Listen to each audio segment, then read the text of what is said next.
최근 일본의 언론에서 일본 전자제품 시장에 대한 우려의 목소리가 담긴 기사가 실려 화제입니다. 더 이상 메이드 인 재팬이 세계 시장에서 통하지 않는 상황에 대해 다루고 있는데요. 해당 기사에 많은 일본인들이 공감하는 댓글을 남기며 한국 기업 삼성에 대한 평가도 함께 주목을 받고 있습니다. 이제는 해외에서 일본 가전의 모습은 찾아볼 수 없다. 일본 메이커가 한 시대를 쌓아 올린 가전에서는 중국의 하이얼이나 그리, 한국의 LG나 삼성이 세계 주역의 자리를 빼앗고 있다고 말하며 기자 본인이 한 명의 소비자로서도 해외의 반응을 의식하고 보면 깜짝 놀랄 정도로 메이드 인 재팬의 존재가 희미해져 있음을 알 수 있다고 전했습니다. 또한 호텔의 객실에서도 지인의 집에서도 가전 매장에서도 일본의 가전 메이커의 모습은 이제 거의 볼 수 없다.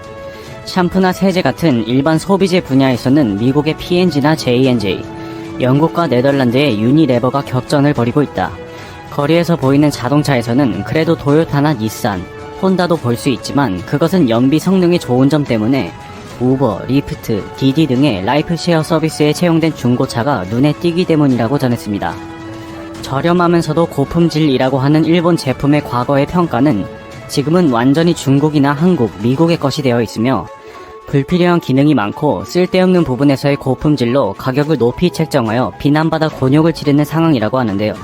이러한 상황을 맞이하게 된 가장 주된 이유는 일본의 제조 스타일이 바뀌어 버렸다기보다는 변하지 못했다는 점에 있다며 그래서 세계의 트렌드와 어긋나고 있는 것이라고 스스로 평했습니다.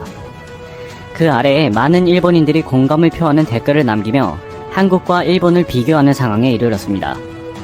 전원 램프 옆에 전원이라고 굳이 쓰는 디자인 센스라며 쓸모없는 디자인과 기능을 추구하는 점을 비판하기도 하고 도시바와 파나소닉이라 써있는 메이드 인 차이나 말하는 거야 라며 일본 전자제품이 사실상 대부분 중국의 부품을 사용하고 중국에서 제조되고 있는 상황을 꼬집기도 했습니다. 일본 휴대폰 사면 똥같은 앱이 주렁주렁 딸려오잖아. 누가 사는 거야. 스펙은 좋아도 써보면 꽝. 일본 스마트폰은 최악이었어. 라며 특히 일본의 스마트폰이 아무런 경쟁력을 가지지 못하는 이유를 직접 들기도 했습니다. 반면 삼성전자는 지난 10일 중국, 일본, 한국, 호주 등 아시아 14개국 소비자들을 대상으로 진행된 브랜드 평가에서 9년 연속 1위 자리를 지킨 것으로 나타나는데요. 글로벌 시장 1위인 스마트폰을 비롯해 TV, 스마트홈 등 주요 제품과 기술에 대한 긍정적인 평가 덕분으로 평가됩니다. 홍콩에 본사를 둔 커뮤니케이션 마케팅 전문업체 캠페인 아시아 퍼시픽이 여론조사업체 닐슨과 공동으로 2020년 아시아 1000대 브랜드 명단을 발표했고 여기서 삼성전자가 1위를 차지한 것에 대해 캠페인 아시아 측은 삼성전자가 9년간 흔들림 없이 아시아 최고 브랜드 자리를 지켰다면서 해외 소비자뿐만 아니라 한국 소비자들로부터도 호평과 지속 가능 발전 부문에서도 좋은 평가를 받았다고 설명했습니다. 삼성 스마트폰 및 TV에 대한 긍정적인 평가는 해외 여러 커뮤니티에서 쉽게 찾아볼 수 있었는데요. 한 네티즌은 삼성이 구글보다 안드로이드 시스템을 위해 더 해준 게 많다는 트윗을 남기기도 했습니다. 그 아래에는 진짜야 구글이 요즘 삼성을 베끼지 뭐. 맞아 다크모드, 와이파이 공유, 접히는 스크린 지원 같은 거 되려면 끝도 없어. 나 삼성 갤럭시 버즈 플러스 샀는데 진짜 완벽하게 작동해. 삼성은 소비자의 의견을 잘 듣잖아. 나 3년 전에 갤럭시 사서 쓰는데 오늘 아침까지 완벽하게 작동해. 일단 본론부터 말할게. 삼성이 애플보다 가치 있는 폰을 만들어. 애플을 좋아하는 사람이지만 애플은 가면 갈수록 실망스럽고 나만 그렇게 생각하는 거 아닌 것 같아. 삼성 S10은 진짜 좋고 애플이 이만한 걸 만들 수 있을지 모르겠어 라며 삼성 제품을 직접 써본 경험을 공유하며 제품을 칭찬하는 수많은 댓글들이 달렸습니다. 게다가 해외에서 선방하고 있는 한국 전자제품 기업은 삼성뿐만이 아닌데요. LG전자는 신종 코로나 바이러스의 여파에도 올해 1분기에 이어 2분기에도 가전 강자 미국 월프를 제치고 가전시장에서의 세계 1위를 수성하며 해외에서 연이어 호평받고 있습니다. 지난 15일 미국 매체 베스트 프로덕츠는 최근 LG 드럼 세탁기를 200시간 조사한 끝에 최고의 세탁기로 선정했다고 밝혔는데요. 이 매체는 세탁물 얼룩 제거 능력이 탁월할 뿐더러 세탁 속도도 빠르다고 선정 이유를 밝혔습니다. 매체에 따르면 LG 드럼 세탁기는 현재 미국 고객 만족도 지수 순위에서 제품과 서비스 품질 부문에서 각각 1위를 차지했는데요. 매체는 LG전자 세탁기는 미국 시장에서 가장 신뢰할 수 있는 세탁기 중 하나로 평가받고 있다고 덧붙였습니다. 이외에도 LG전자 세탁기는 드럼 세탁기뿐만 아니라 통돌이 세탁기 부문, 대가족을 위한 세탁기 부문, 합리적 가격의 세탁기 부문에서도 모두 최고의 세탁기로 선정됐다고 하는데요. 앞서 지난 2월 LG전자가 미국 컨슈머 리포트로부터 올해 최고의 세탁기로 선정된 것에 의심할 여지가 없을 것 같습니다. LG전자 제품은 세탁기뿐만 아니라 프리미엄 냉장고에 대한 호평도 받고 있는데요. 이탈리아, 네덜란드, 폴란드, 스페인, 포르투갈, 벨기에, 스웨덴 등 유럽 각국 잡지들은 자체 실시한 성능 평가에서 모두 LG전자 상냉장 하냉동 냉장고를 1위에 올렸습니다. 이처럼 소비자들의 호평을 받는 것은 핵심 부품이자 프리미엄 냉장고의 기준 중 하나로 자리 잡은 인버터 리니어 컴프레서 때문이라고 LG전자는 설명했습니다. 스마트폰, 디스플레이, 가전제품 등 각 분야에서 굳건히 1위를 지키는 한국을 추격하기 위해 일본의 한 기업은 최근 도박을 벌이기도 했는데요. 일본 산케이 신문의 20일 보도에 따르면 일본 디스플레이 업체 JOLED가 지난달 중국 최대 가전사 TCL로부터 자금 출자를 받기로 결정했고, 이는 삼성전자를 따라잡기 위해서라고 밝혔다고 합니다.